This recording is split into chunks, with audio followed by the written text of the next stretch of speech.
What if you could help others to find the power to heal themselves? Physically, emotionally, and spiritually. When I started teaching my classes, it was in 2002, and I was just doing the past life regressions and contacting the subconscious part. But then as the time went on and we found how powerful this was and what we could do with it, a lot of the students began saying, you know, advanced past life regression doesn't really tell what it's all about. This is so much more than that. We think you should change the name. So it was a few years ago we decided to change the name to Quantum Healing Hypnosis Technique. And this is the healing technique that we've now been teaching it, well, since 2002, that's 12 years. What if you could time travel with them? Visit mythical places or angelic realms, other worlds, other galaxies. Help others to speak to their higher selves. You can. Dolores has taught thousands of people from across the world how to use QHHT, and now you can learn her method by going directly to dolorescannon.com. And don't forget to mention the discount code MORETALKS.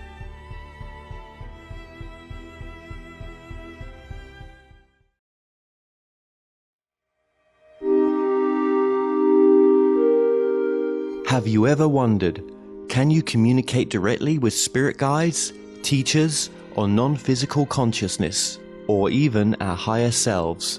What would they tell us? My name is Kevin Moore, and since 2015, I started to practice a form of communication which is termed channeling. I have been interviewing experts on my talk show to find out, does life continue after we die? And can we communicate with those that have crossed over? With each expert I spoke to, they all had different ideas. Is there knowledge from the past which could be shared with the present moment? So I thought, why not just speak to the non-physical world directly through channelers around the world? And that's what I set out to do. They call us channelers will take the viewers on a journey into the phenomena known as channeling. And my main goal with this docuseries is to bring a new understanding and awareness to channeling by looking within ourselves and asking, is it truly possible that we can all use this innate ability?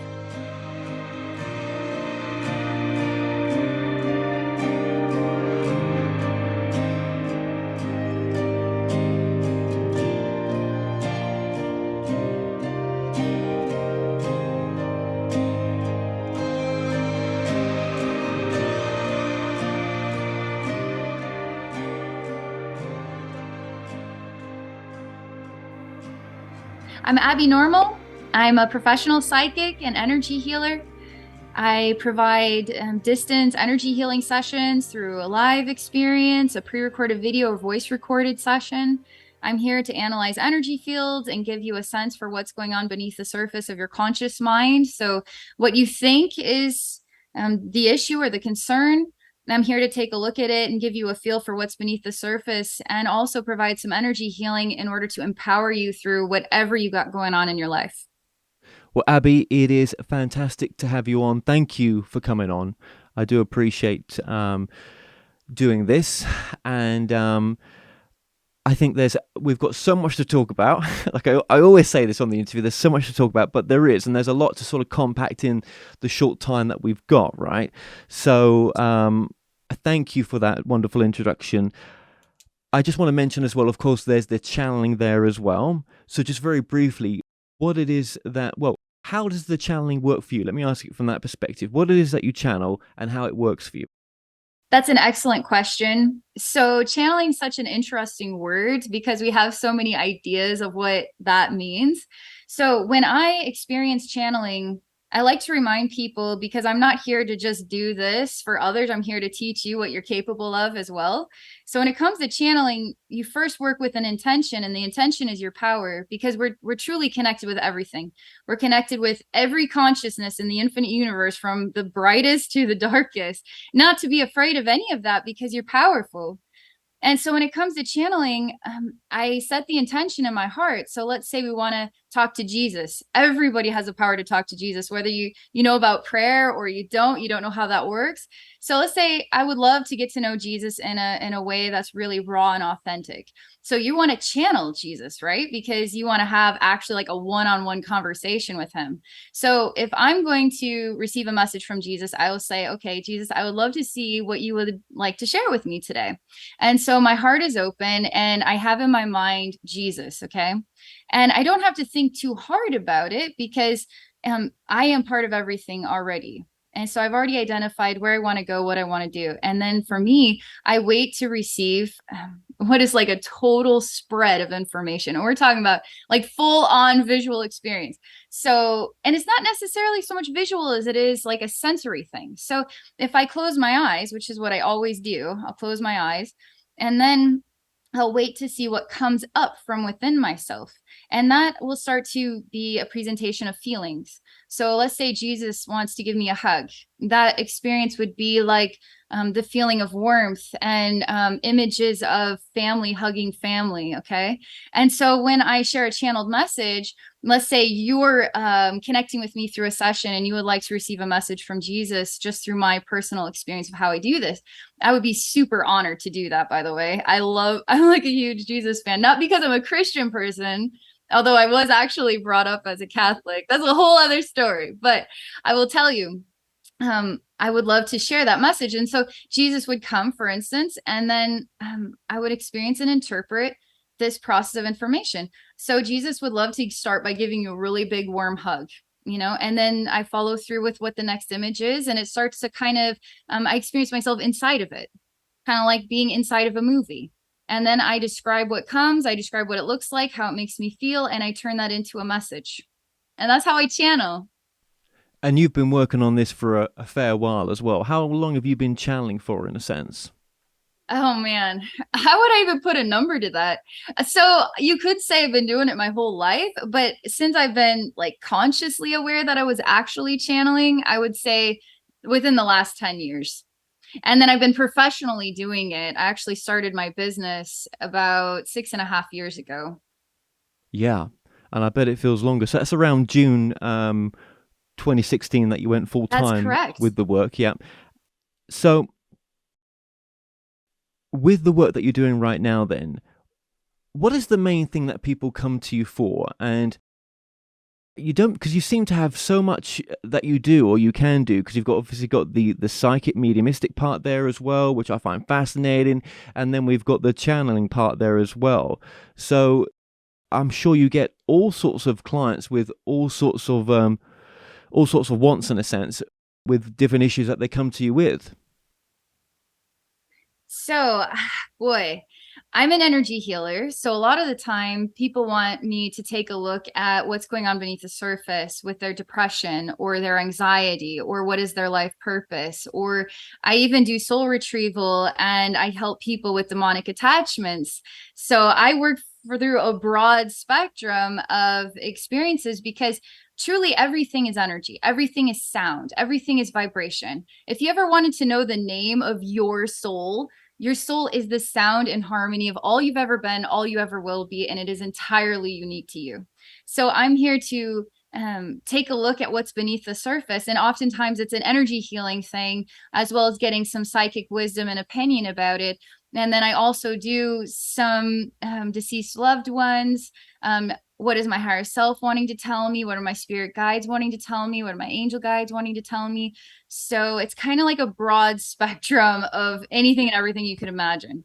Right, okay. And when a client sees you then, obviously they've got their questions, but I feel with your work, you kind of know what they need, in a sense. You've kind of tuned into them prior to them coming on, haven't you? That's an interesting statement, because what happens is when I read the client session goals, something about the way that those goals are written. So what comes from within your heart and how you put that into language, that is the moment that I feel a connection instantaneously. And then through that, I'm sort of like branched out into a universe of incredible information about you. And I'm all about keeping things positive, even if they're not that positive. We can find a way to be lighthearted about it. We can find a way to feel empowered by it and see it in a way that's not so scary, and find the light to just brighten within yourself.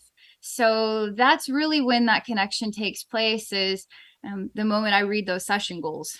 Interesting. So do you find that for some clients, if they're living in pain or whatever issues they're going through, do you think they've gone off course sometimes, that they're not on their path, and you're sort of helping them to realign, and it's still down to them whether they want to realign on their path or not, but there's a sort of commonality with all that, with all the issues that's going on, in their life at the time when they come to see you for the help?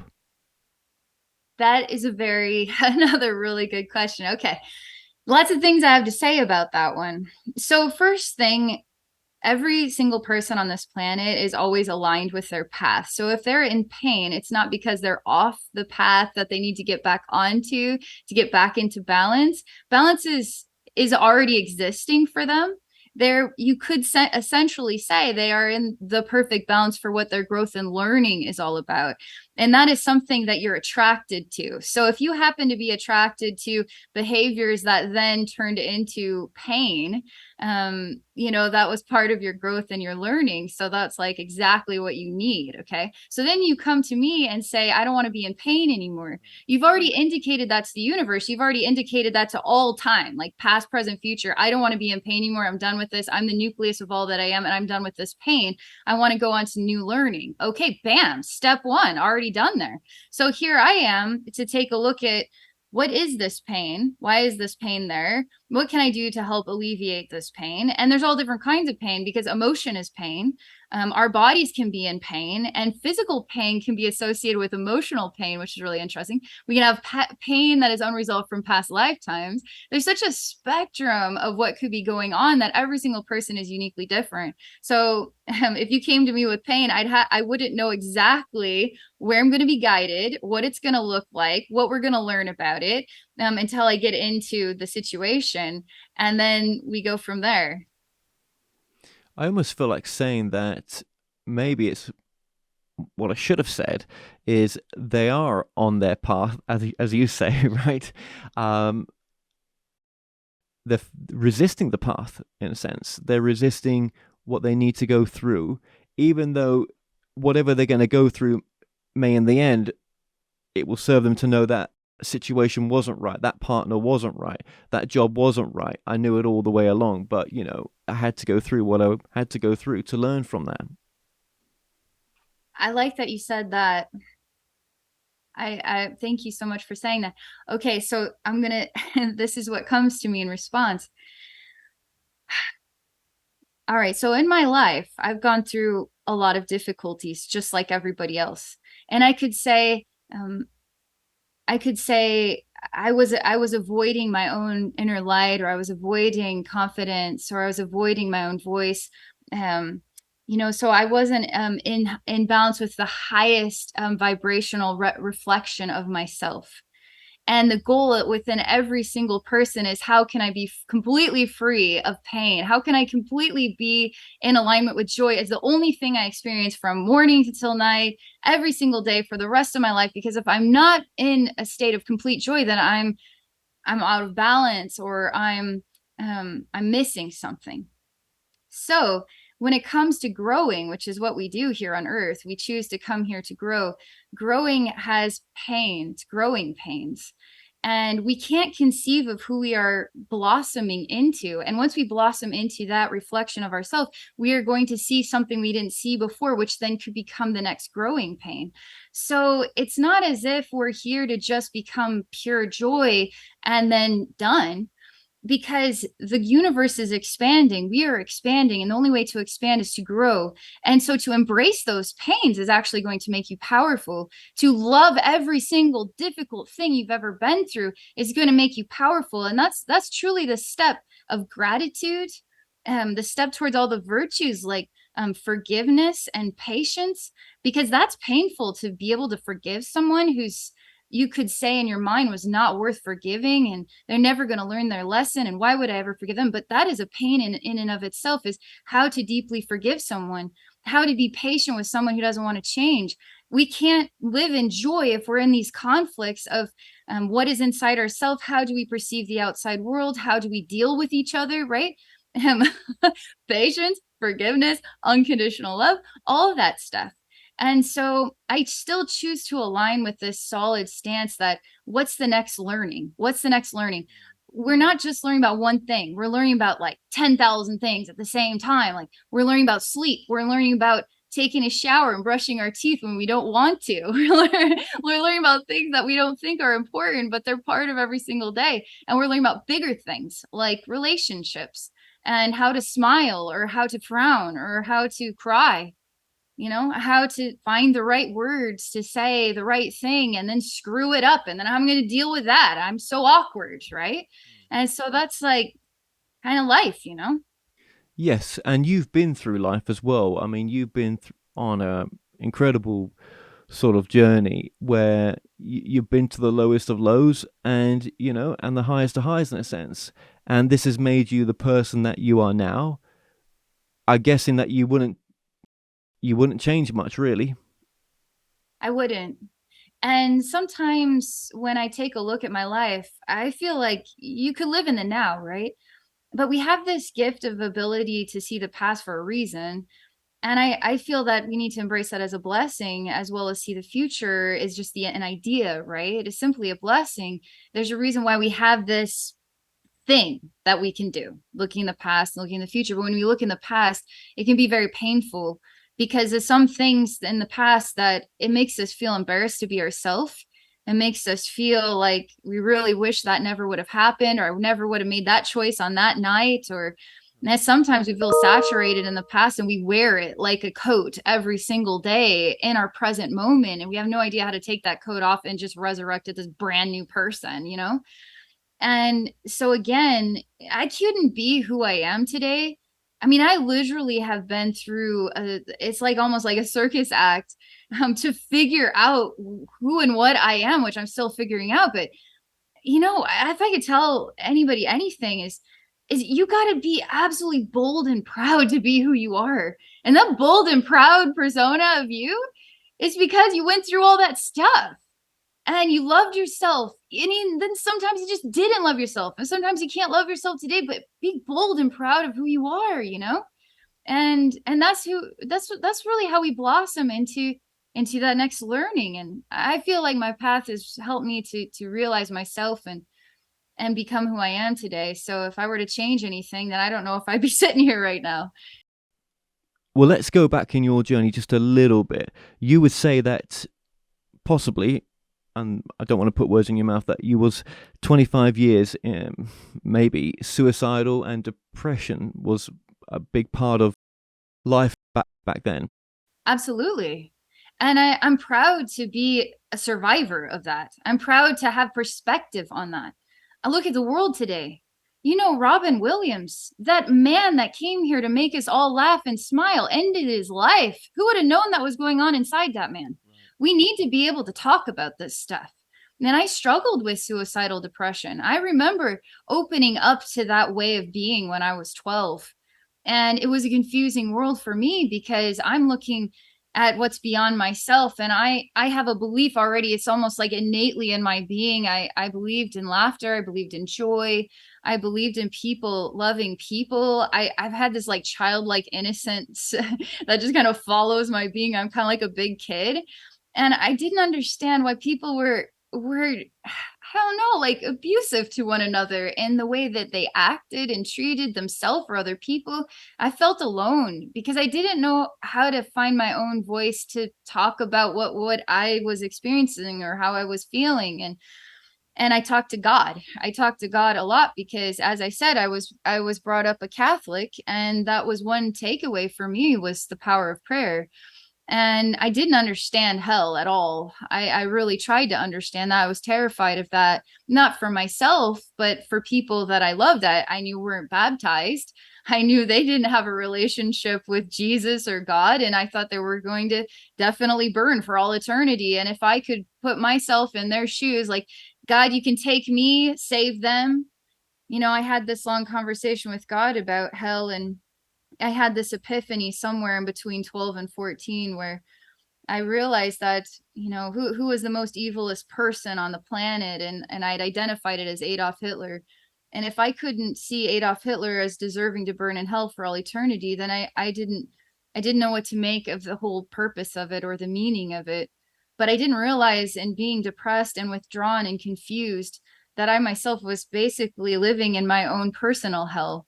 And in doing that, because people don't realize we're physical beings, this is how we identify a physical world, but we're paralleling, and we are existing in every single dimension simultaneously. So whatever your pain is, a part of you is enduring your own personal hell, right? And so in that suicidal depression, it was very hard to get rid of that. It's hard to overcome that because it's an addiction. People don't realize that depression is an addiction. Anxiety can become an addiction. These things become addicting because we're used to them. They become an odd safety blanket, even if we don't want it anymore. And we don't know how to get out of it. And so I found myself, withdrawn and lonely, and I had the invisible world to talk to. I always talk to an invisible world.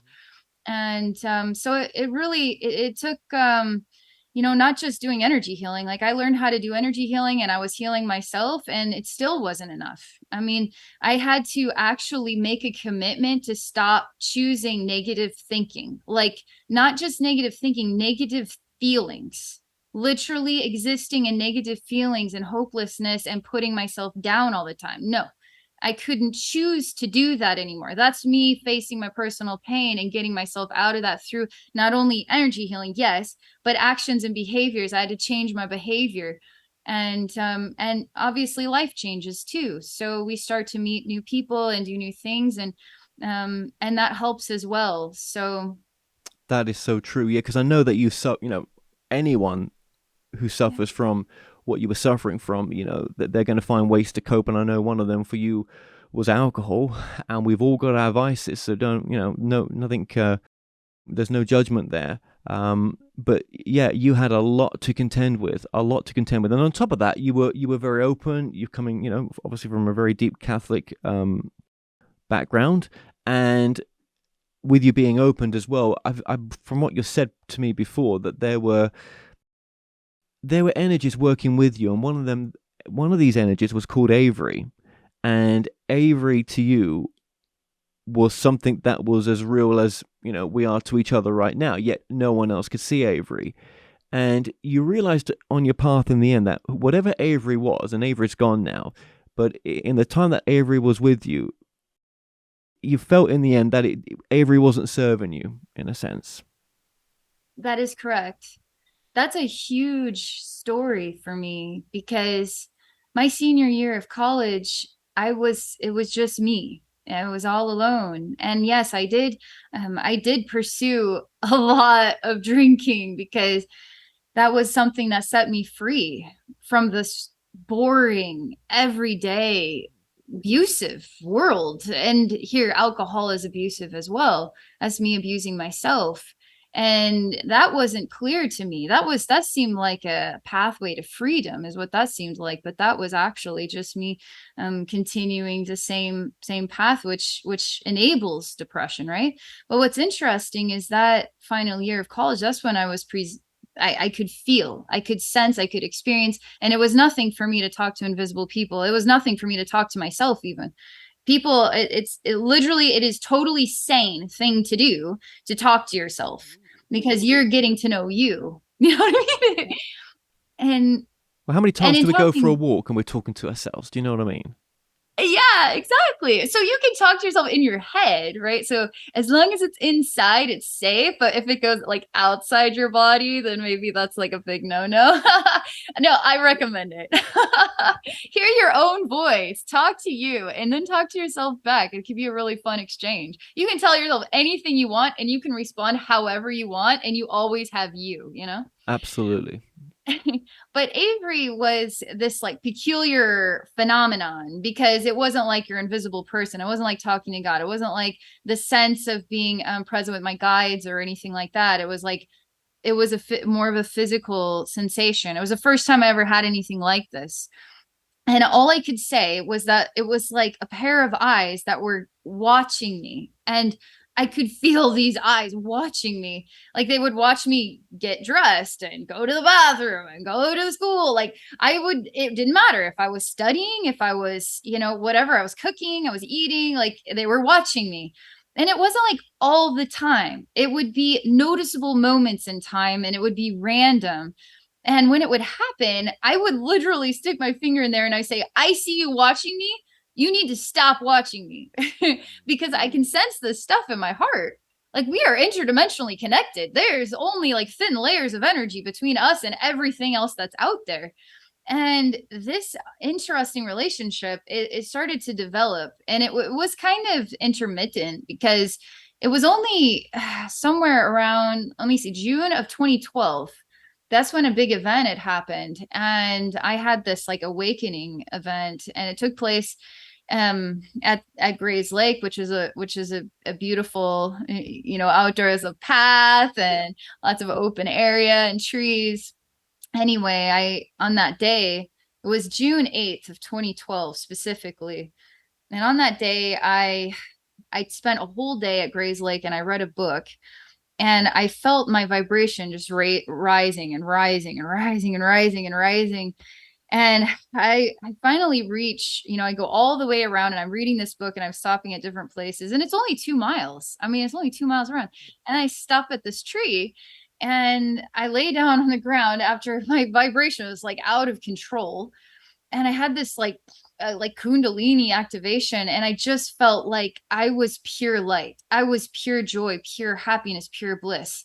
And from that moment on, my employment discontinued. That's a whole other story, but I had a whole year off of work, which was a total gift.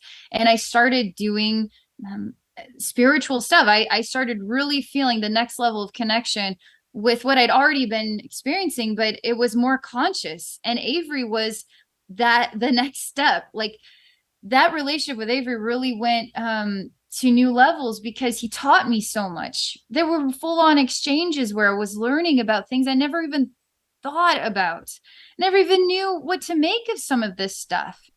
And no one to share it with neither. I didn't have anybody to share it with.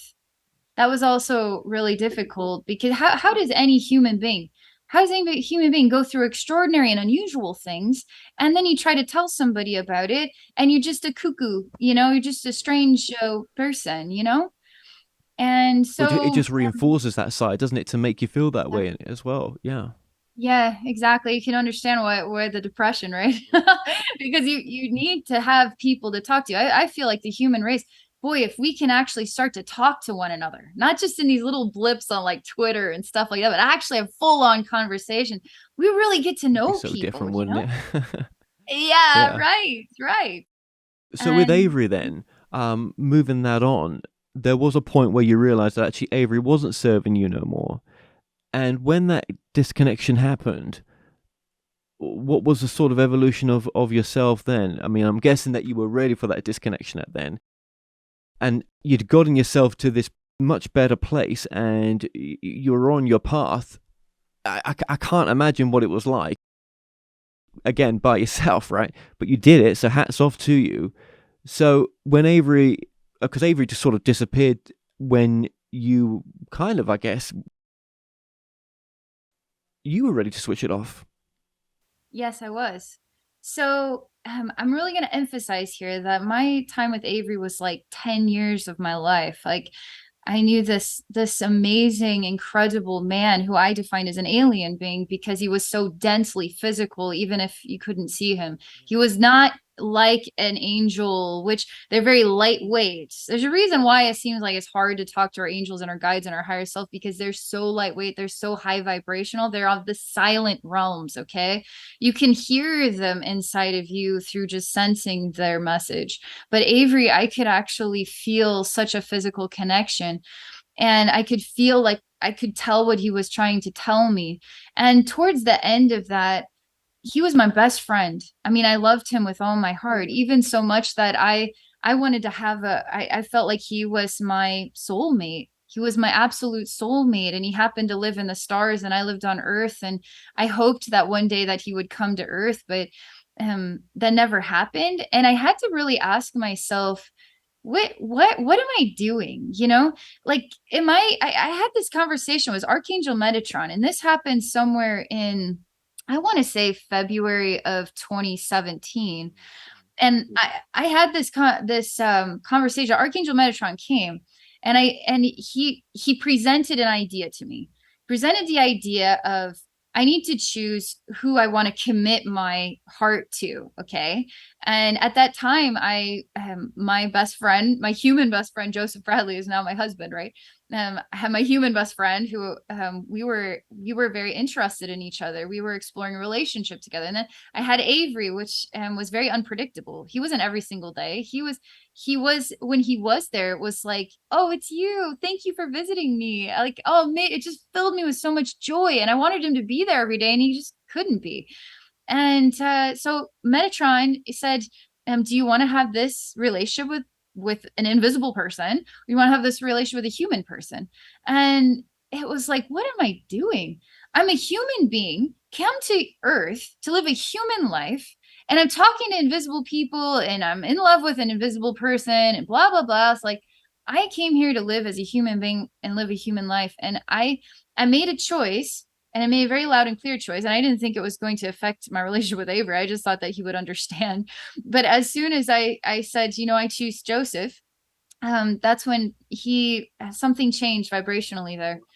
And I will say this is important, because I've often wondered this. And despite what I can do, I have vulnerability. I mean, I have some trauma over this Avery thing. And so it's been hard for me actually over the years to go back and take a look at it with a new pair of eyes, because it's even amazing that I can talk about it even now, because if I were to say his name, immediately he would be there and would just open a whole can of worms. And I had to go quite a few years without ever saying his name, with totally ignoring him, pretending it never happened, and deleting all my memories. So that was the only way that I could energetically, completely and utterly disconnect from this being. And well, maybe he's done his part. Do you know what I mean? Whatever it was that you two were coming together for, that's done. That contract's over. And I think, with the support for Joe as well, I mean, he never judged you for anything you had to say about Avery. I think he sort of, probably guided you in the direction that you've gone, that, your time is done. And you won't be the only one to have those type of experiences. I think that's why it's important to share it, because some people will never have the guts to talk about it, right? yeah. So, it takes a brave soul to, talk about their journey, especially with Avery. But I've heard this in different ways with people as well. Do you think Avery was a spirit guide, or one of your spirit guides? Definitely not. He was definitely a being. Okay, so this is a good topic, actually. Okay, so I mean, technically, we're all spirit guides to each other. You're actually a spirit guide to me right now, Kevin, because you're introducing me to myself in a new way, guiding me into new experiences, right? So there's different levels of guides, and that's kind of fun, because when we start seeing each other's guides, it's a new way of seeing each other as human beings. So we have spirit guides and angel guides and all that stuff, and they're helping us through our choices, through our experiences. They don't necessarily tell you what to do. You decide what you're going to do. It's like Metatron didn't tell me what decision to make, or like, Abby, you should probably lean in this direction instead of that direction. No, he's like, which one do you choose? And he was just presenting the idea. And I was like, oh my gosh, that is really important for me to explore this. And so then making that decision, obviously. But Avery is like a person. So like you then Kevin are a person, and we're having this exchange and this experience. So like he was a person that was showing me and sharing ideas with me, things I never thought of before, in a way that was more influencing my life than our guides will influence our life.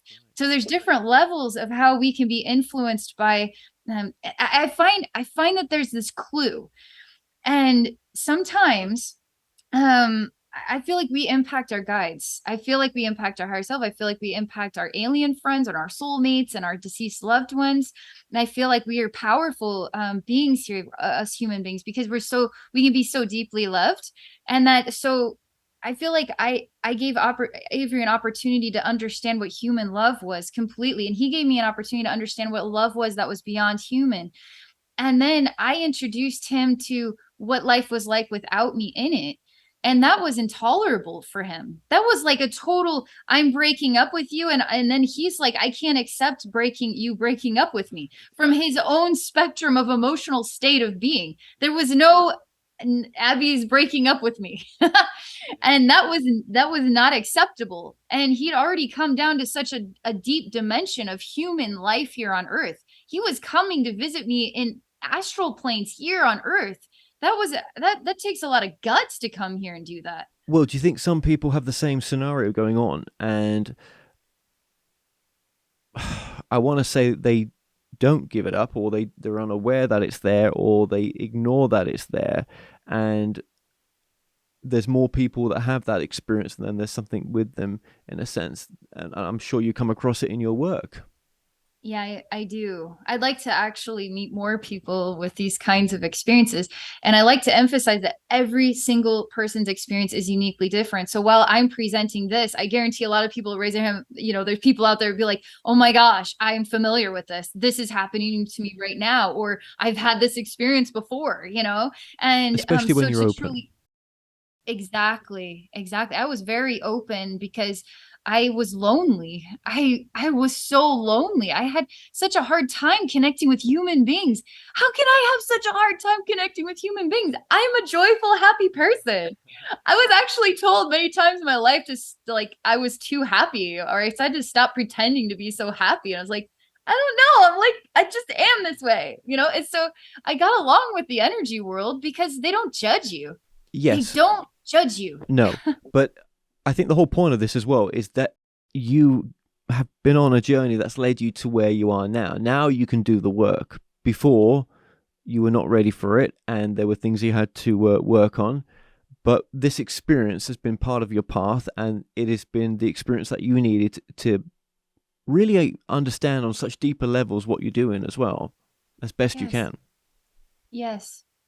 And I will say that, okay, so the next idea about this conversation I think is important, not only because there's other people that are going through this experience, and it's really nice to get some answers, right? I am still, this is actually kind of a sign for me that I've grown so much since Avery, and that I'm not vulnerable to talk about it like I used to be, to actually journey into it. So some things that I've learned over the years.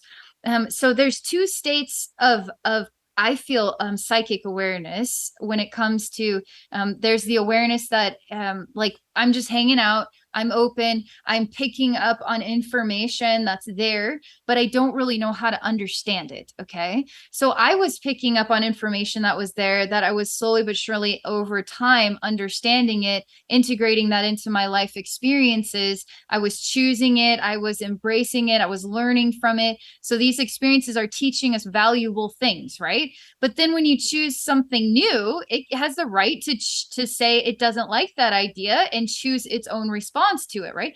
Now, I will say that Joseph and I have such a really awesome relationship. I've been able to tell him literally everything, which he found this stuff fascinating, because he is lacking people to talk to too.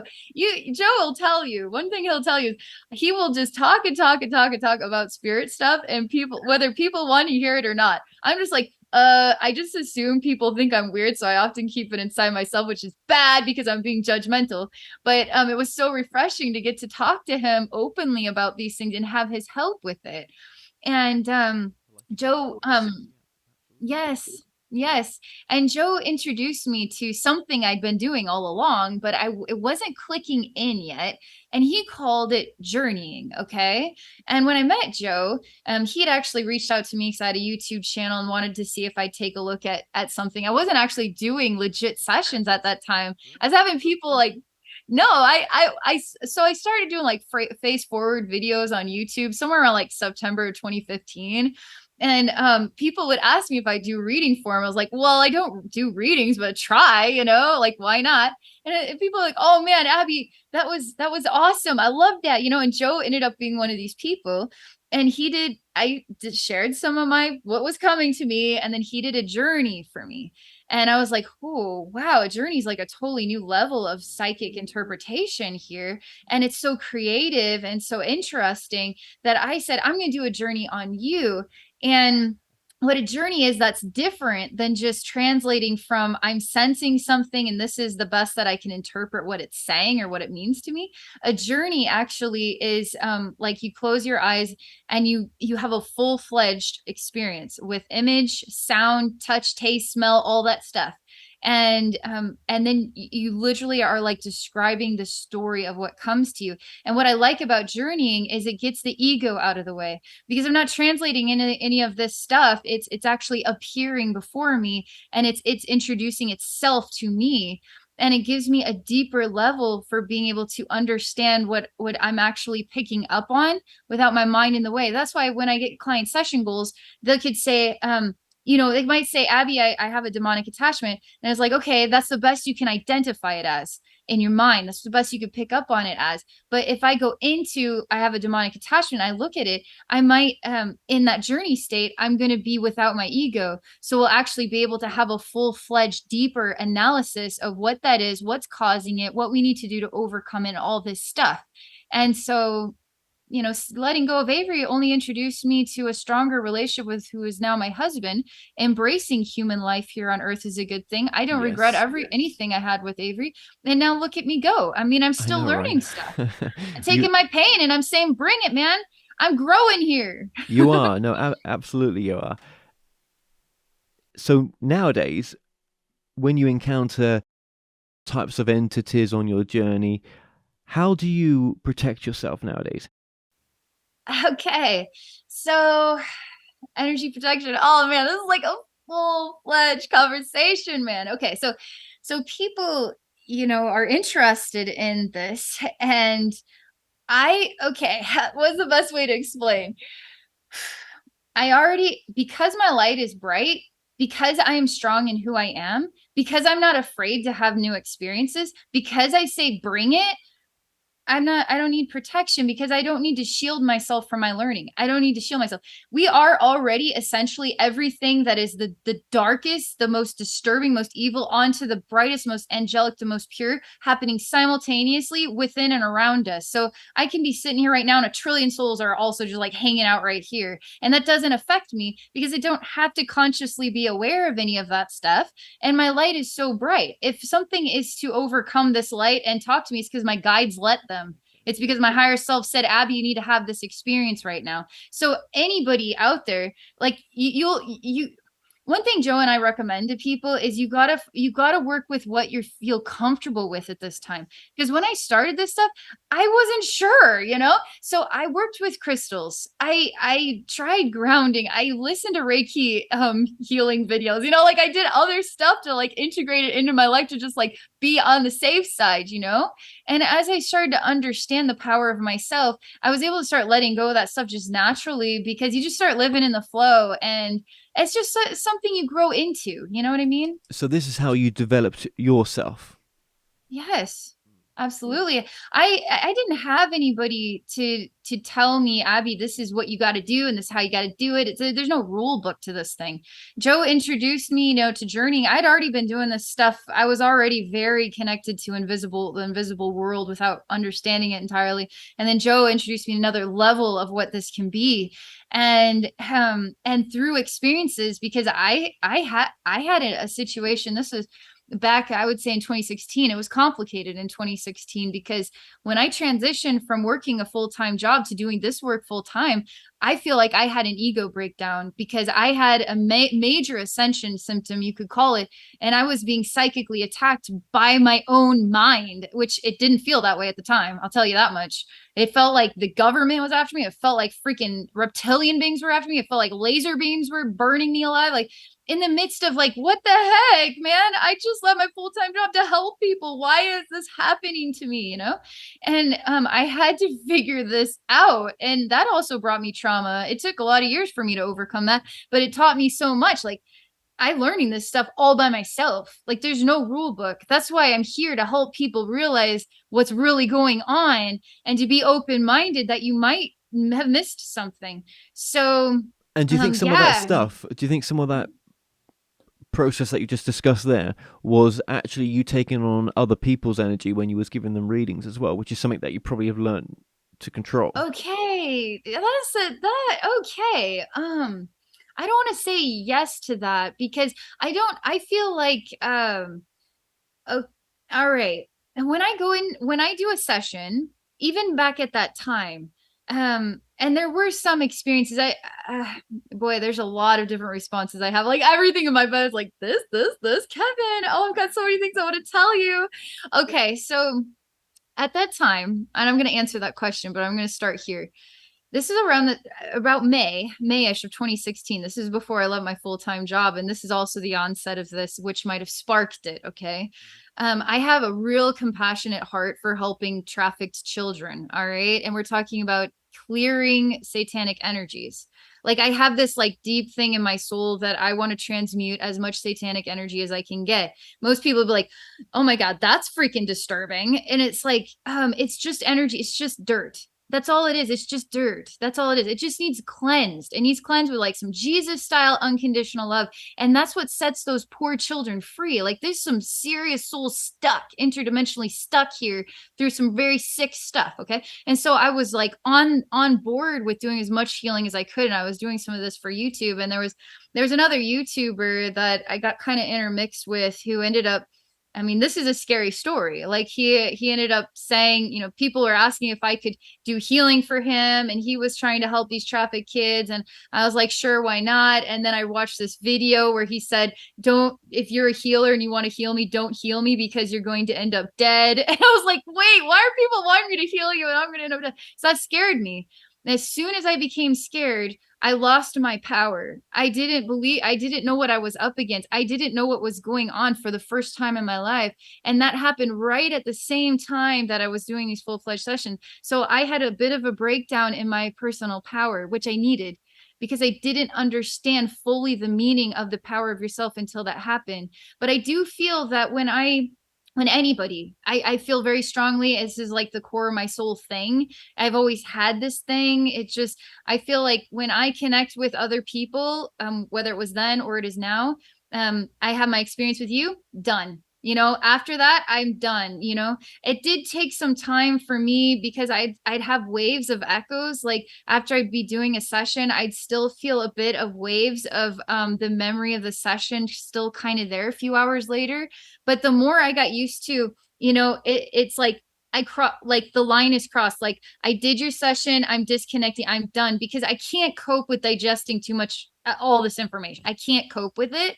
So that's why it's interesting because now here I am, I do professional psychic work. So I have fewer and fewer of these very interesting exchanges with like random like aliens and stuff like that I used to have because I have so much psychic exchanges going on. And I have to do, I'm psychic, I'm human. I'm psychic, I'm human. Because the only way to stay in balance between the energy exchanges and the practical exchanges is to keep it separate.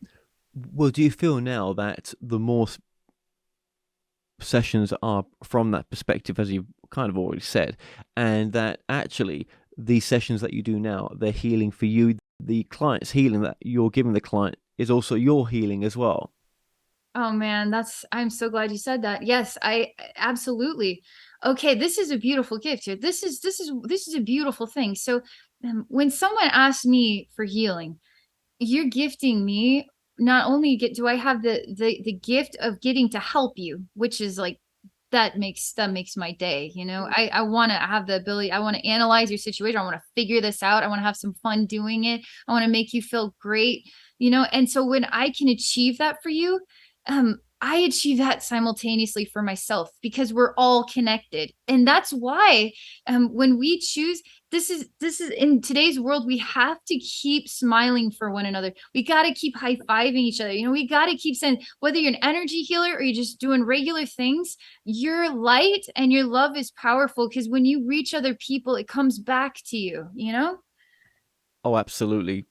What we put out there, we do get back, for sure. Yeah, there's so much to that side of the work, isn't there?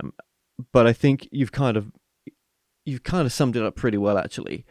And every journey is different. Every journey is a bit unique, and yours definitely is as well. Very interesting. So how did your family accept you, sort of eventually, I guess, fully moving away from the Catholic upbringing or the religion into this new work as well? So I love this question too. Okay. So my mom is very, very, very, very Catholic. Like, she's totally Catholic, completely. My dad wants nothing to do with that. He doesn't relate to it. He says, you know what? If we got to accept Jesus into our heart in order to get to heaven, I guess all the alien beings are dead. I guess, all of them are burning in hell and all this, and my dad gave me this perspective that also helped me to really question what it was to be Catholic. And I understood what my dad was saying, because it was true that only people on earth, if they even were introduced, I mean, how many tribes out there never even talked to a Christian person? They don't know nothing about this. And if they were introduced and convinced, right, to accept Jesus in their heart, and this is the only way to get to heaven, man, that's very strict and that's very limiting. I guess everybody else in a whole infinite universe, and the universe, a really big place, is burning in hell, except a few Christian people that, so for me, but I mean, both my parents, they're not really into psychic stuff. They don't, I mean, my dad's very scientific. I mean, he does believe in past lives, which I thought was interesting. He believed that he was a Native American in a past life. And he used to talk about that when I was little. He also has like dreams, like vivid dreams. One is being like on a big boat, like a captain of a ship, a big ship. And so he will talk to you about past lives, but does he believe in life after death? He's not very clear on that one, but my mom absolutely believes in heaven and angels and all of that. So that's kind of my interesting conflicting background. So my parents have to accept me as being like outside the box of what is practical norm. And that, I wasn't willing to introduce them to this right away, because I don't want to, I knew they were going to think I lost my mind or something. They're very practical, organized, down to earth humans. You know what I mean? So you've got a number of services on your website, and let's just go through them very quickly as well. You've got the pre-recorded video sessions. Now, what is a pre-recorded video session for those that may hear that and be like, well, I don't really understand that? Okay, so pre-recorded video. The reason why I offer this option is because anybody who would ever want to work with me, let's say that you work during the day, maybe you work 2 or 3 jobs, you've got kids, you can't meet for a live session, right? But you'd really like to work with me. So here I'm going to make you a personalized video. I'm going to connect with you at this date and this time. I'm going to record it, and then I'm going to upload it behind the scenes of YouTube, and I'll send you an unlisted link. And this is private for just you and me. And then anybody you would like to share that link with, they'd be able to access your session. And for a lot of years, I've offered the opportunity to share your session publicly on my Abbey Psychic Services YouTube channel. But I'm going through phases where I can share publicly, and then I get really, really busy. So it takes a lot of extra time to prep and share. So right now I'm just doing the unlisted. So keep your eyes peeled for that to come available again. But I do that pre-recorded video. I also do voice recorded sessions, which I can just email that to you the same day. I just do a voice recording, pop it in the email, send it over to you. And then pre-recorded videos, usually because of the time it takes for me to get the video prepped and then uploaded and emailed, it could take, 48 hours, I say, to just get you that link. And then I do live sessions as well through Zoom meeting. So Excellent. Okay, so you've actually got some sessions on there, or at least one session when it's with your partner Joe as well. that's right. So Joe and I, you ever want to get two psychic opinions, not just one? You can do a session with Joe and I where, let's say you want to book 30 minutes with Joe and I. Joe's going to do a 30-minute pre-recorded video or voice recorded session for you, whichever you choose. And I'm also going to do a 30-minute pre-recorded video or voice recording. And this is going to give you the ability to get two psychic perspectives on your question, okay, on whatever your goals are. And so that it's just simply awesome to explore that. Let's go to people that you teach as well, because you've been through on this journey. You're also teaching people how to tap into their psychic awareness, how to know spirit is present, how to know what type of medium you are as well. Yes. So I do offer psychic mentoring, one-on-one psychic mentoring sessions, and they're awesome because it's an opportunity for us to chat. Like, it's going to be a live thing, and it's, you get to share with me what do you experience as your psychic skills right now? And the goal is to introduce you to this journey state. And some people, I mean, a lot of people have no problem getting into the journey state. Some people are struggling with accessing their third eye, or accessing their ability to translate information inside themselves, accessing their imagination. Most people don't realize that your psychic ability, that third eye right there, it's not just a logical brain in there, it's an imaginative space. And our imagination opens us up to the way things look in our fantasies, the way things feel in our fantasies, the way things, it's like a dreamlike state is the same thing. Where do those images come from? Where does that movie come from? Inside of you. And so we're tapping into that movie ability, that imaginative ability, and allowing it to reveal itself, right? And we get to have this exchange. You get to go on a journey with me. We get to amplify your psychic skills and learn what your talents are, what you're struggling with, and we work through it just on that individual level. And you can book that on my website right now. On Patreon, I'm also offering like a small group psychic mentoring workshop. It's a lot of fun, up to 5 people, and each person gets an opportunity to do a little mini journey, and then we chat, and it's just a great time. So this is another way, if you're interested in learning how to do a journey or open your psychic ability, you can book on my website or check out my Patreon community. What about auras? Can you read auras? So if I were to see you in person, in physical, I would not see your aura. But an aura is an energy field. So when I close my eyes and I tap into your energy, like I was saying, everybody is sound and vibration. And because I am you and you are me, like I can tap into you through literally just, I connect with your frequency pattern. I connect with you through your session, your booking time, your goals, date and time, all that stuff helps me to access your energy field, which is your aura.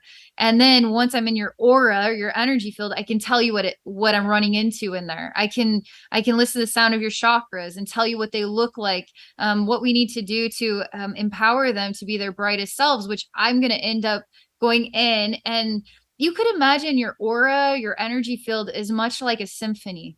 And so a symphony that's out of tune, I'm going to be drawn to what is not in tune inside of yourself.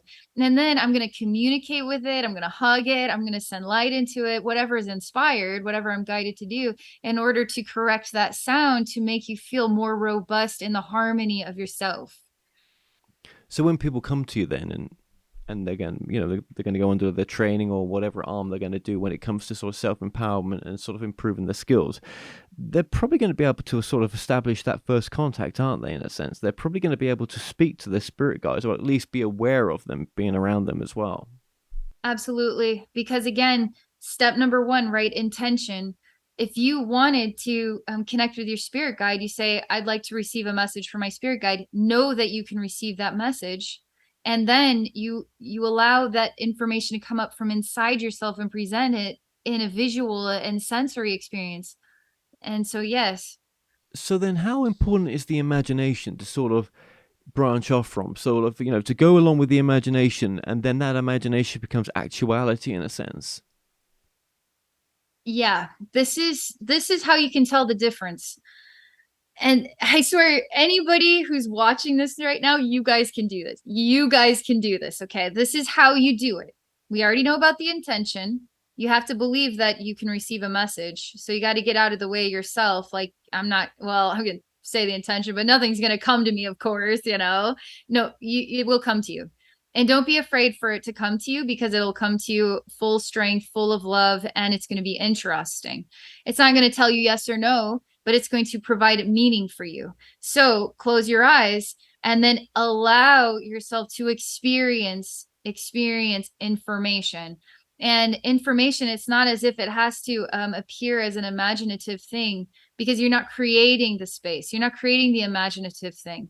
You're letting it come up from inside of you. And if you were to talk out loud about it, talk to yourself about this, you would say, okay, I want to visit with my spirit guides and receive a message.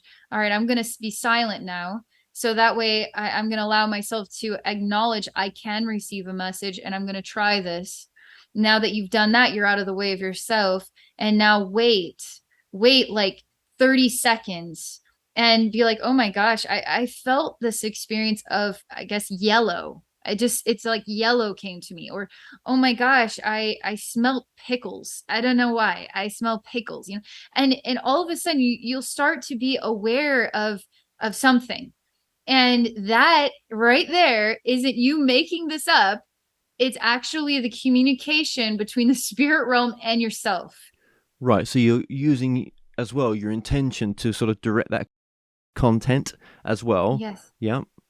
So that's steering it as well. And I guess for some people, maybe they're coming to you for sort of dream interpretation, as you've mentioned probably before.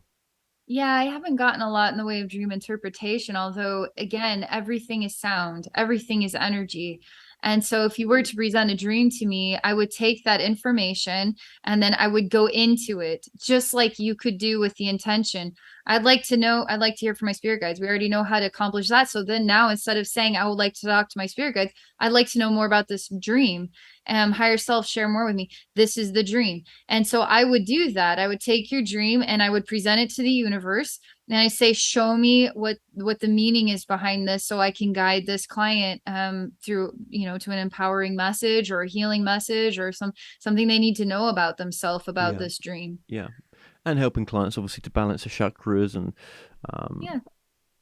like as you said before, open that third eye up as well. And maybe discover your tools, discover your, not just your intuition, but how, what is the process? What is your process? What are you going to do to connect? What is your what is your way of connecting? Right. That's right. And people who come for a psychic mentoring session, they're oftentimes really nervous because they're like, meeting Abby, I guess you could say. I'm really nervous because I'm meeting you, and then we're going to figure this out. I call it freestyling because we don't really know how this is going to go, but we're going to be honest with one another. We're going to have fun.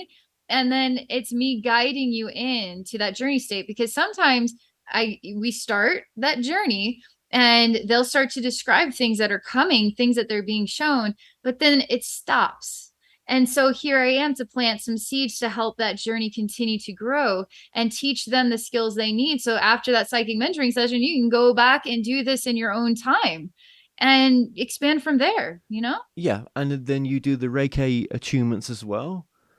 That's right. I started with Reiki. Yes. I wanted to be an energy healer. Like, I wanted to help people. And that's part of my journey too, because I one of the things that had devastated me was that I really wanted to get attuned to Reiki and I couldn't afford it because it was like $1,000.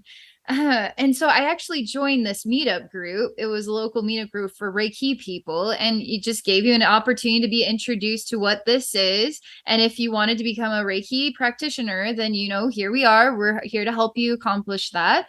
And it was amazing. I freaking loved it, but I was devastated because I wanted that for myself, but I had 3 kids. I didn't have any money. I was struggling. And so I ended up finding a video on YouTube with a free Reiki attunement.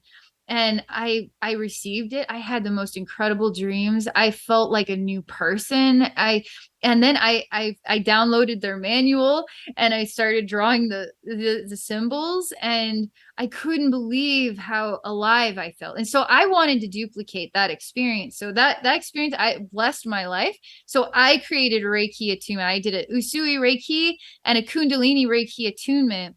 Those are the first videos I ever did on YouTube. I actually took time off of work because I worked a full-time job in order to make those videos. Wow, I did not know that. Yeah, you were totally dedicated. And I guess as well, for those coming to you with struggles with being sensitive, you knew what the struggles were with what you went through as an empath. So you're able to sort of relate that to people with those, not the same scenarios in a sense, but at least the struggles of being an empath. I absolutely can relate to people. I know what it's like to be to just be completely and utterly broken. I know what it's like. I know what it's like to be alone. I know what it's like to be in despair. I know what it's like to feel hopeless. I know what it's all like, and that's why I'm just not a judgmental person. Sure. And I'm willing to take you seriously about literally anything you got going on there, however you want to put it into words, and we'll take a look at it. I'm not here to say, oh, well, you've lost your mind. I mean, come on, look at me. There's a lot of people that told me that, and I really wanted to be taken seriously. So here I am, I'm here to take you seriously. It's true. Absolutely, absolutely. Well, let's because I'm just cautious of time. Maybe let's do some channeling as well. I don't know if there's anything else that you might want to add there to what we were discussing. I feel like, give me just a moment here. Let me just see if there's anything else. I just feel so blessed to have this opportunity. It's not just the opportunity, Kevin, to just talk with you and get to share my experiences, but the opportunity to be a part of the world through your channel. And I just really grateful for that. And so I just want to say thank you. Well, thank you for absolutely thank you for coming on as well. Absolutely. Maybe I'll add this then. That with channeling as well. I know a lot of people say, I wish I could channel. I'm not too sure how to do it, but just the practice of it, allows that freedom, that space for it to, start evolving. And even if it's just for yourself, you can integrate that as a sort of daily sort of personal channel for yourself, and maybe that sort of ripples out to the collective. Maybe I do believe so. I also feel that channeling isn't just where you choose to tap into a specific conscious with a name, right, and a face. But channeling is, what about the consciousness of joy itself? And what if you tapped into joy and then chose to channel joy every single day, not as a person, but just as a way of being? And you adapted or adopted, like you became the representation of what you were channeling, which was joy. Because when I was depressed, I was channeling depression. I even know if I was smile and nobody would really know what was going on the inside, but that was there, that was existing inside of me. Well, I do say, if people just could channel their higher self, that greater part of you that's kind of not so, head up, that's not the word, but not so, controlled by the issues around them, the mind and everything else, minus the ego. Just that higher self channeling, what a difference that would make to people's present moment. And I'll tell you what, you'd be terrified to channel your higher self. I'll tell you what, this is the reason why. Because your higher self, when you are aligned with your higher self is going to guide you to say something to some random person at the supermarket, and it's going to come out of way left field, and you're going to be terrified. Your higher self is going to challenge you to, say no to this job and walk out the door and trust in completely in the universe. And so when you truly tuned into your higher self, you don't have to think about what to do next. You just know, right? Interesting. But I do relate to a lot of people want to know what their higher self wants them to do in this specific situation. I ask my higher self, please just tell me what to do. Nah, because I have to make the choice. This is my life. And then my higher self supports me through that decision. But I'm also doing unconscious or subconscious actions. Like I'm doing other things that are building the way or paving the way Yes. to what I am to guide Well, I it just to want to experience. mention this. You've got some wonderful videos. I want people to check your YouTube channel out as well. You've been doing that for a while now, and yeah, you got some interesting videos on there where you're sort of channeling the essence of many different things, and so much more. But I saw the Jeffrey Dahmer one just from I think a week ago. I think it was very interesting. I mean, you really didn't know too much about Dahmer. You can tell that just before you go into the channeling, and that's probably the best way to do it from that space. And yeah, impressive. Thank you for saying that. I saw the Netflix series come out, and that name Jeffrey Dahmer is kind of in the forefront of people's minds.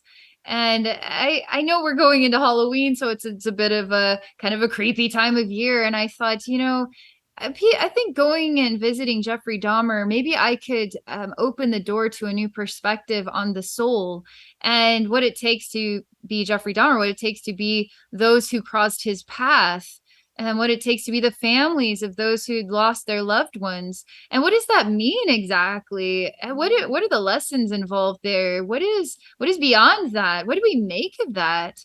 And it was like getting to know Jeffrey Dahmer in my own way, because I didn't have a whole lot of background, and I do prefer to just not know so I can have my own kind of innocent viewpoint. We may be able to learn things in a new way that wasn't I didn't pick up on anything before. And so I will say some of the peculiarities about him is obviously it wasn't just a human being that I was interacting with. It was two frames of consciousness. One was the human side that became quite possessive, like a gremlin, like the possessive of the treasures, and even wanting to have the treasures inside the body because it was so treasured. And it was mine, mine to treasure.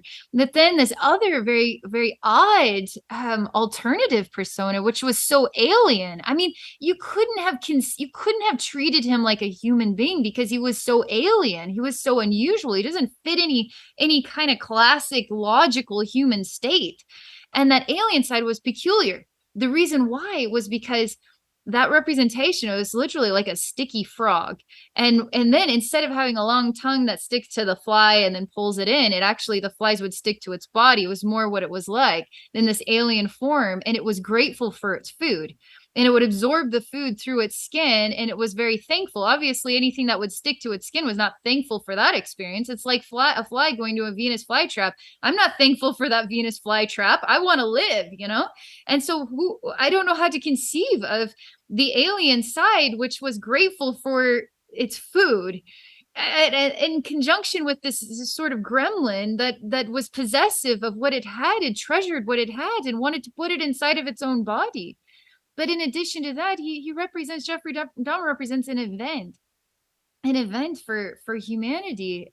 He's an anomaly. He was an essential part of the growth and development of our whole collective, because anybody who would know about him, which he's been in the media for a lot of years now.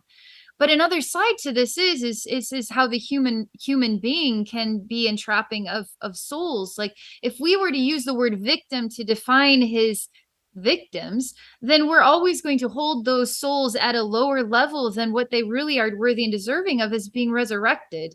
Like, let's resurrect this whole experience and bring it back into the light, because we don't need to pull it into the devastation or into the purgatory or into the hell of our emotional process or inability to accept this. That we need to resurrect it and say, show us God, or show us Jesus, or show us love. Show us how to resurrect this energy and put it in the light and heal it and nurture it in a way where we're not going to hold on to the grossness of it, to the despair of it, to the wrongness of it. And that's actually honoring of every soul involved. And it's actually a sign that we're evolving into another state of love in the way we translate and process information. Well, thank you for just recapping on that video, yeah, because there was a lot to it. So but we'll link your socials and everything just down below. But your YouTube channel is? Abbey Normal. Well, it's Abbey Normal, but it's Abbey Normal's Wisdom Quest is the actual link in my YouTube channel. Okay, and your website is? AbbeyNormalsWisdomQuest.com. Excellent. Okay, well, that's coming up on the screen throughout this interview as well. So if there's any channeling, I think we should do it now, because obviously I know there's a bit of a time that we're up against, and we've covered quite a bit so far. So yeah, what do you feel? What's your feeling right now? Okay. Let me see here. Give me just a moment, because right now I'm just choosing to get grounded. It's kind of interesting because we have these exchanges as a human being, and right now you're asking me, what are you feeling, Abby, when it comes to, if you were to channel, what are you thinking? And so I'm actually getting into I'm getting rooted, you could say, energetically. I'm allowing myself to get rooted, and I'm waiting for an inspiration to come up from inside myself as to where I want to go with this. What if we channel your higher self? Yeah, that's fine, absolutely. But this is how you'd work anyway. This is what you would do in the process of, having a client come to see you. Yeah. Yep. Okay. Yes, it is. It is what I would do. I value every single person who's ever booked a session with me. And so I do everything from the bottom of my heart because I genuinely want to help people. So, yeah. So just All talk right. to the So, audience. So your way of sort of connecting, how it works for you, just very very briefly as you sort of go into that state. Yeah. absolutely.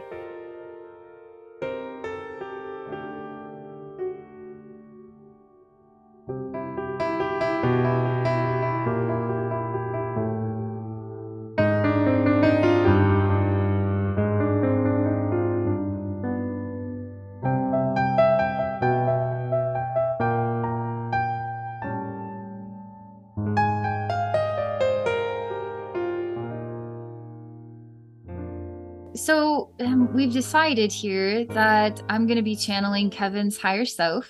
So Kevin, you have to be open to that experience. Are you open to that experience? I'm all good. It's all good. Okay, awesome. And so right now I'm just the only way I could describe it is I am completely embracing this experience. It's like when you make the intention, and I want to, I want to channel my own higher self, let's just say, and then you say I can receive that message and I'm going to get out of the way to receive it. Right now I'm owning the decision completely, without any waver, without any question marks. I'm completely owning the decision to channel Kevin's higher self. And so I don't have any vulnerability at all in this. I'm completely free in the experience and I'm excited about it.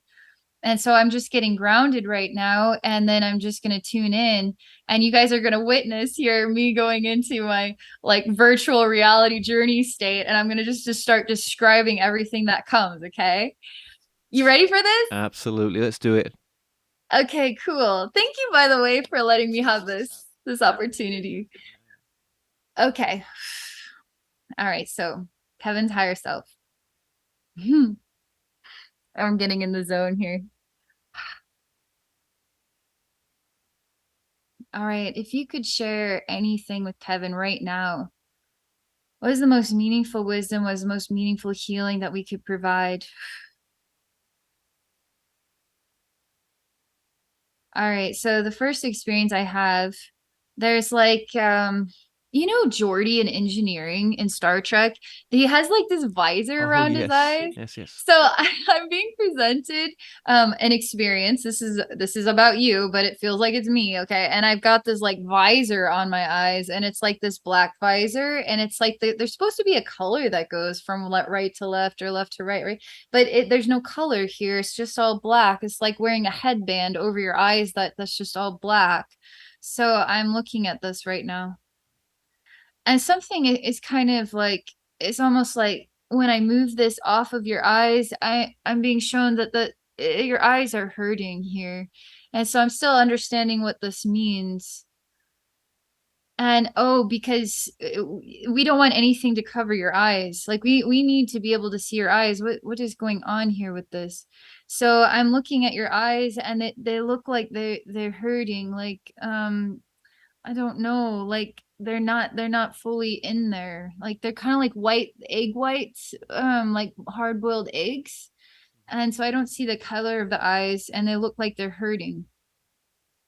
So I'm just looking at this right now. Okay, there's multiple things. So we're going from the first step, which is the visor. We're removing the visor that wasn't working, and then we're seeing the eyes that need some mending. But it feels like there's more critical things going on here. There's a lot more. Because it seems like there's a lot of sound as well that's sort of revolving around your head.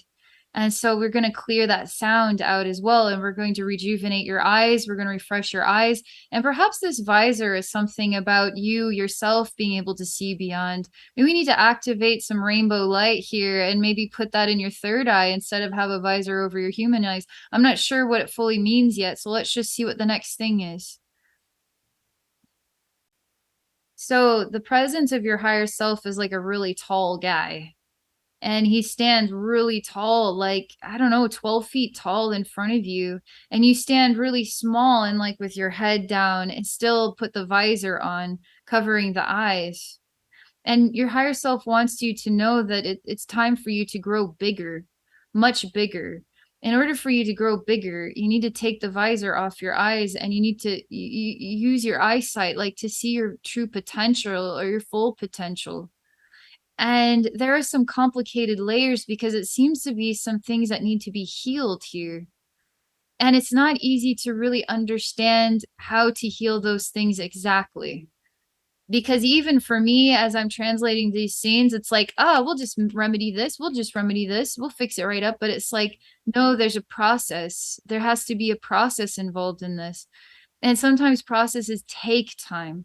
But one thing's for sure is that you can own it, that you're going to be getting a lot bigger. Like you're going to be more visible. You're going to be growing in a big way.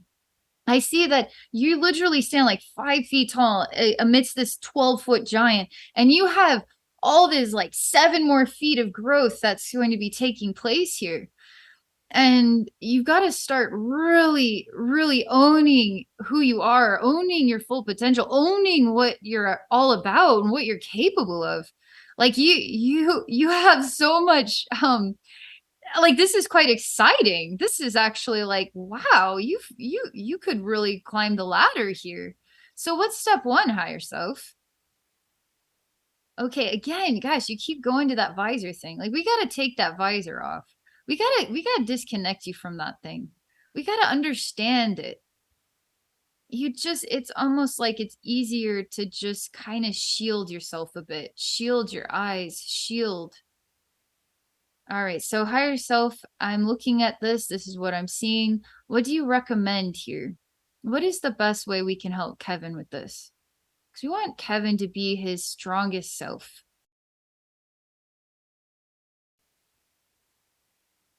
Okay. Oh man. There is so like a league. There's like a whole world of learning about you. I see that you're in a kind of a dim spotlight. And at the edges and beyond, it's quite dark, actually. And there's a lot of people that are standing in the dark and people that are trying to get into the spotlight. And it's almost perhaps too much because there's so much sound wrapping around your head. How are you ever going to meet? How are you ever going to expand the spotlight? How are you ever going to keep up with all of this? What are all these exchanges that you're going to have? It's all too much, really. But it really isn't at the same time. It's just understanding how to let me listen. Let me explore this some more. Maybe what this is you don't hold the responsibility to everybody.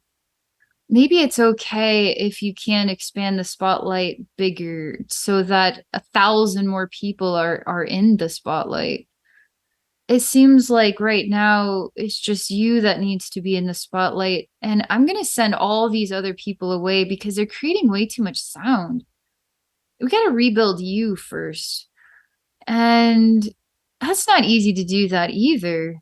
It's not easy to just do that. So they still stand here. And then you're still wondering, how is this, all this, you could say, get reconciled, or how do we harmonize all of this? And again, with this visor, let me just go step into your shoes and let me use the visor and let me be your eyes and let me understand this. Oh, your higher self is trying to get your attention again. And your higher self looks quite strange now. Doesn't look like a 12-foot tall man. Does look like a 12-foot tall man, but the what he's wearing and how he presents himself is very peculiar. I don't understand his clothing. It's kind of like he's wearing drapes of like different fabrics. It seems more like animals, like furs, like stitch a bunch of different kinds of furs together, but make it awkward and let it drape and hang in different ways. And particularly working with green cloth, really like hunter green cloth, with different, like there's gray, there's brown, different kind of animal furs that are draped. And this is around the shoulders, it's around like the torso, and then around the legs. And it's more like a I guess you could call it um like a Celtic like skirt is like a than a pair of pants, or like because it seems more like that kind of garb. Again, he stands very tall, and he's got like a hat made out of like an animal head bone, and he wears it. And what I like about him is he's very calm and he's very peaceful. And he also holds a staff. And the top of the staff, there's a symbol, and it's basically a U shape, but the U is wide. It's not like a V, and it's not completely a U, because it's circular at the bottom, and then it goes wide out to the edges. And so he stands here and he represents being grounded, earthy. He's patient. He's ridiculously patient. He's in no hurry at all. He also stands as his presentation. Like, he's not trying to change anything about himself. This is the way he is. This is who he is. There's something in you that's struggling to see yourself. It's like something maybe organic about you, or something. When I look at you and then I look at your higher self, I see you struggling, like struggling with your eyes, struggling with the spotlight, struggling with these people in the outer rooms, struggling to organize it. And you're just one person in the middle of so many. And then here, your higher self is like this big person that doesn't seem to have any attachments or any association with anybody but himself. And so that represents something as well. But I see you're gonna have to let something go, even if maybe it's just a week off work, or maybe it's changing things up, because I see that I need to move you into a place where there isn't anybody for a while, where it's just you getting to know you for a little while. And so what I do is I'm going to take you and I'm going to put you in, like, we'll just start with a nice garden, maybe a nice pond, like a place where you could just feel rejuvenation, and you don't have to do anything else. It's just you and you. That's it. And your higher self, let's say. It's not easy though, Kevin. I can't, like, I do this, I take you to the garden, but then you're back standing in the spotlight, and it's like, oh man, what do we do, higher self? And let's see. We're going to see that these people care about you. Every single person that's standing here, they're standing here because they actually care about you. They're not standing here because they want something from you. We're going to see them as standing here because they actually care about you. So you don't owe them any responsibility, because it's almost like you're extending too much of yourself to too many people. Like, let yourself receive their extension towards you. There's something like, let them have a responsibility to cherish you, and let yourself be cherished. And so I'm changing the way that the energy is moving back and forth from like giving and receiving. It's like a balanced exchange. We're working on balanced exchange is going to help rejuvenate you, rejuvenate your eyes, rejuvenate your growth, rejuvenate you. And that's a little bit odd. It's a little bit still working on knowing how to do that. I feel like it's going to happen anyway. it's going to start to present itself a little bit here, a little bit there. And it's going to start to feel a little bit more like practiced, like you're going to get a little more practice with this. And that's very kind. It feels very kind. I ask your higher self, and let's just see what we can do, because I don't know why I can't get this visor to go away yet.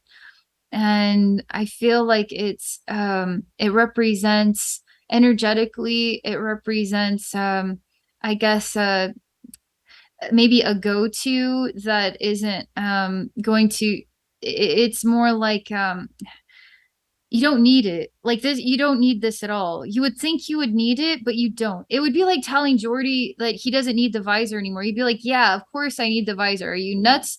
And I'd be like, no, actually, you don't need the visor. Trust me on this. No, look at my eyes underneath the visor. Totally need the visor. Like, no, you don't. And so I'm trying to convince this inner you that no, you can let the visor go, but there's something you're not trusting in with your sight. It has to do with the way that you see things. It seems kind of mangled. And so we got to give you're not blind and you're seeing clearly, and you don't need this extra help. And I know what it is. It's listening to the sound of your heart. I know that you do this already. You already are doing this, but it's like giving more credit to it.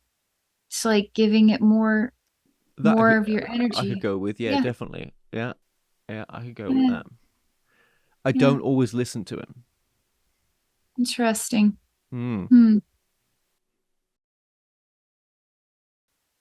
So let's try that.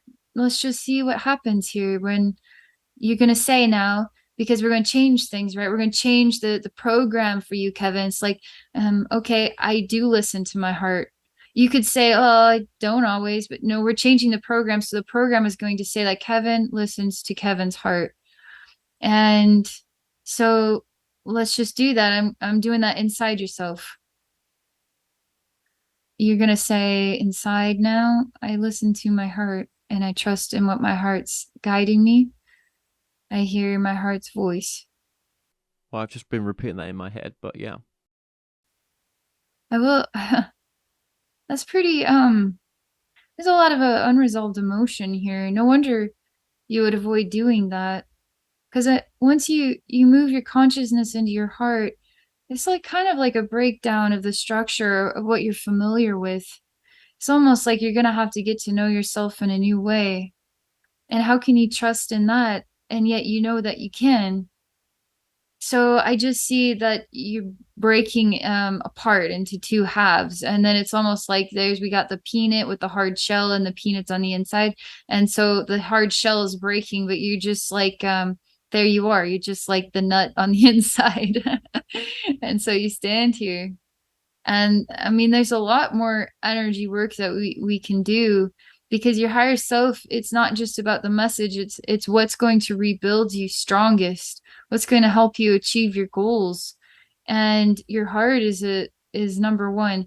I keep seeing echoes of going back to the visor because it's familiar, but I also see that you're learning how to move into a new state of, I guess, your own growth and development. I don't want to call it new state of identity, because it would be that, but it's going to take time to adapt to it and to know how to adapt to it. And I see that you can do this. It's going to be a strong suit for you. Okay.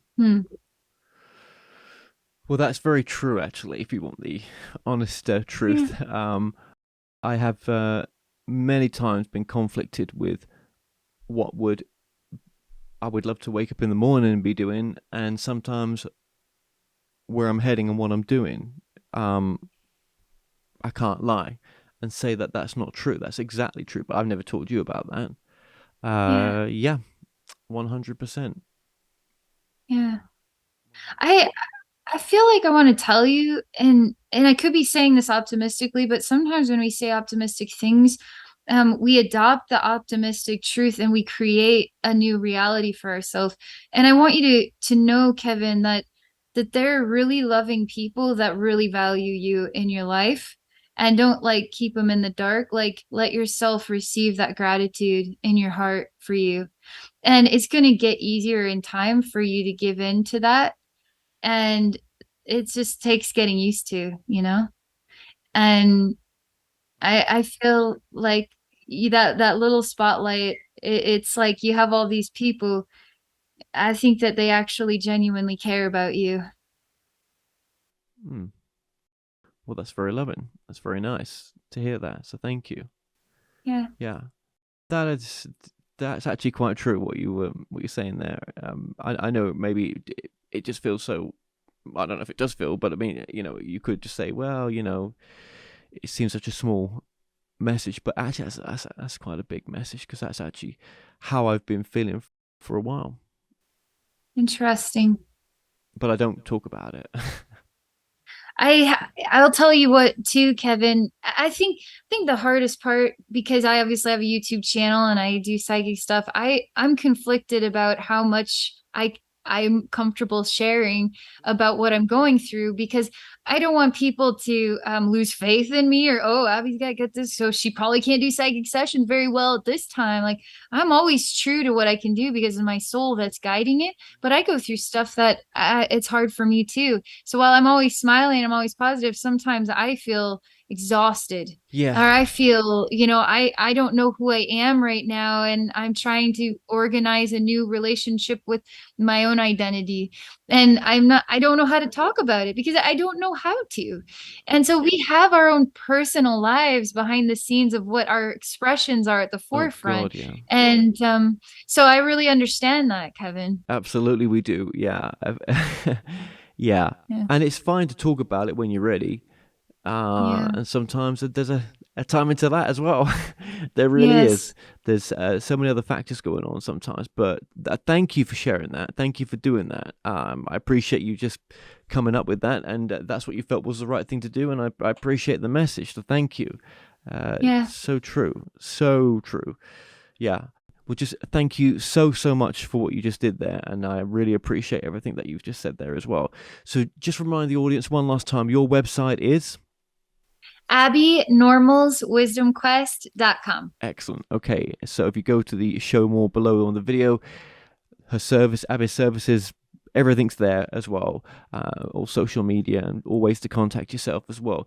So Abbey, I just want to say just a thank you for shining a light on today's show, and just being your authentic self as well, and sharing that message as well. That was very powerful. Believe me, it was. So I just want to thank you for what you're doing. And, I know, we're all on a journey. You're definitely on yours, and it's going to be fun to watch what you do and progress as well. And it's been a pleasure to get you on here and help be part of that journey. So thank you. You're very welcome, Kevin. And thank you so much for the opportunity.